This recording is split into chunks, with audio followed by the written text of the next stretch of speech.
Minus 15 seconds. 10, 9, 8, 7, 6, 5, 4, 3, 2, 1, 0. Ignition. Liftoff.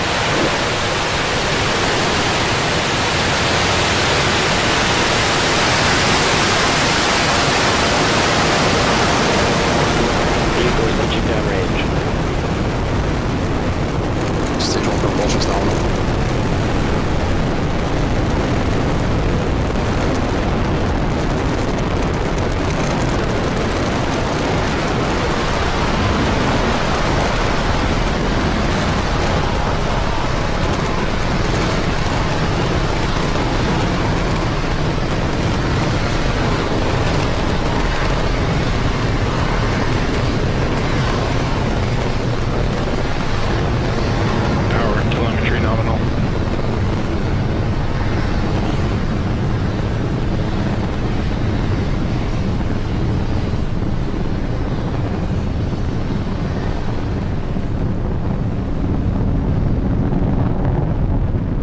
Vehicle is supersonic. And we've had successful liftoff of Falcon 9 as it carries SES-12 to geostationary transfer orbit. We're coming up on max Q here in a few seconds.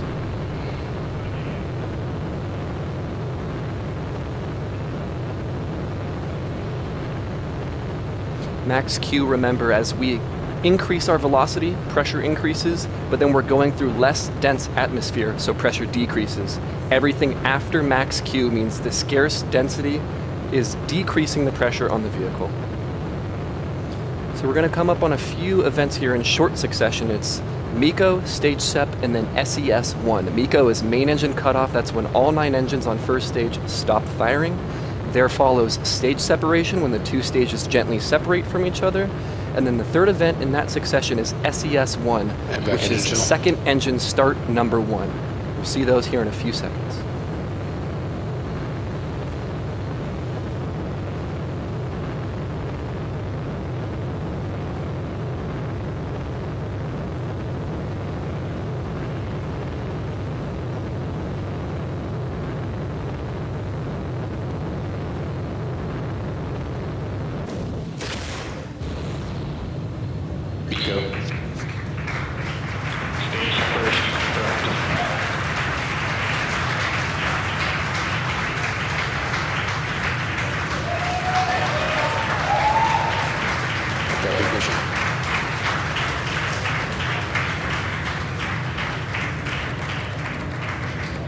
Good first stage performance. And we're coming up on the next major event, which is the deployment of the fairings, those aerodynamic shields surrounding SES-12. STS to safety.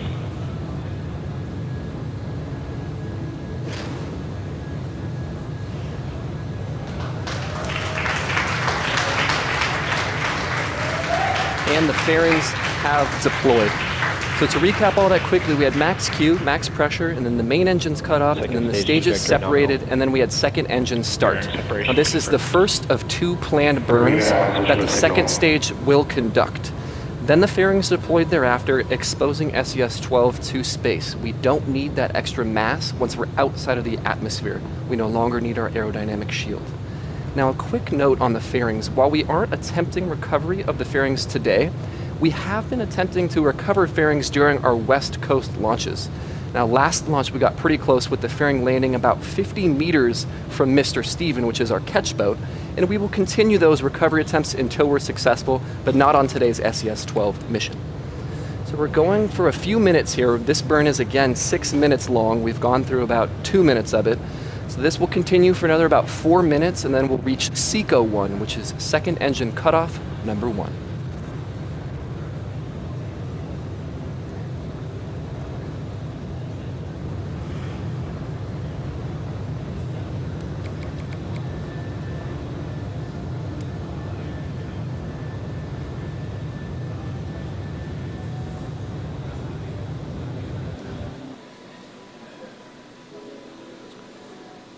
And if you're just joining us, we again had a successful liftoff. Second stage has separated and is about halfway through its first of 2 planned burns.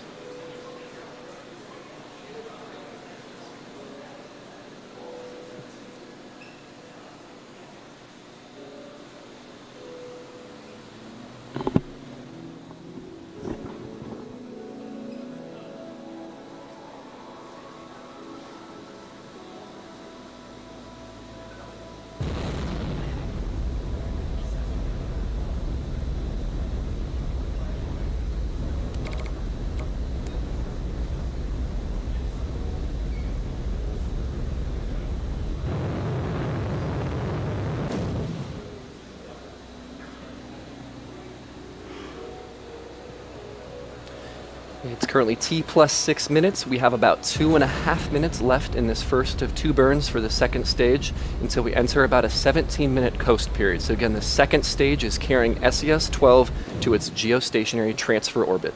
2 minutes remain in this burn.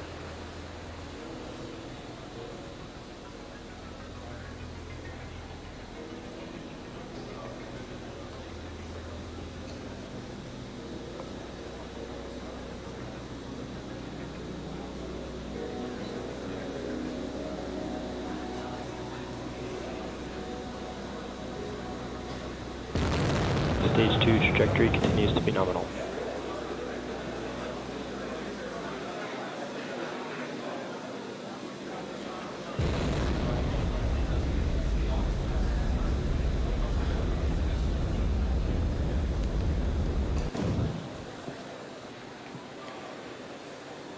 Checking in again, we're at T plus 7 minutes. Second stage is still burning. This burn is again 6 minutes in full duration. Leave my back cut off. And then you heard the call out for successful cutoff of the MVAC engine. Now the 9 Merlin 1D or Merlin 1 engines on the first stage are different than the single engine GZ on that second confirms stage. nominal orbital That second insertion. stage engine that just cut off is called MVAC-D because it's designed to function optimally in the vacuum of space. It's housed inside the rocket's inner stage when the 2 stages are still attached, and it's designed to burn for about 6 minutes and can be shut down and restarted multiple times to deliver payloads to different orbits as they're needed. Nearly identical to the first stage Merlin engines in shape, MVAC-D is modified with a slightly larger nozzle to maximize efficiency in low-pressure exhaust conditions like space. So with that shutdown of the first of 2 burns, we're now going to break for about a 17-minute coast, and then we're going to come back for coverage of the relight of that MVAC engine and then the deployment of SES-12.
So we'll relight for second engine start number 2 here in about 10 seconds, and that burn will not be 6 minutes, but will be 1 minute instead.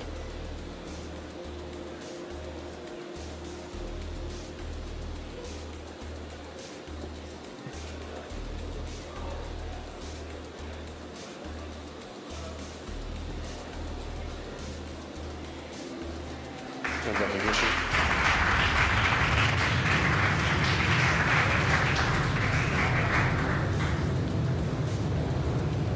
And you've heard good power and good motion. So that signifies a good SES2, a good second engine startup. Again, this lasts for about a minute, and this burn will bring the velocity of second stage. And that clapping that you can hear in the background signifies that we did have successful SECO2, second engine, in an elliptical GTO orbit. And then SES-12 will coast on until it intersects GEO, and then at that point it will use its own onboard thrusters to circularize into its final geostationary orbit. So coming up next, we have these payload adapters which support SES-12, and then springs that are mounted to them, which will enable a gentle push off the deployment of SES-12 coming up in about a minute.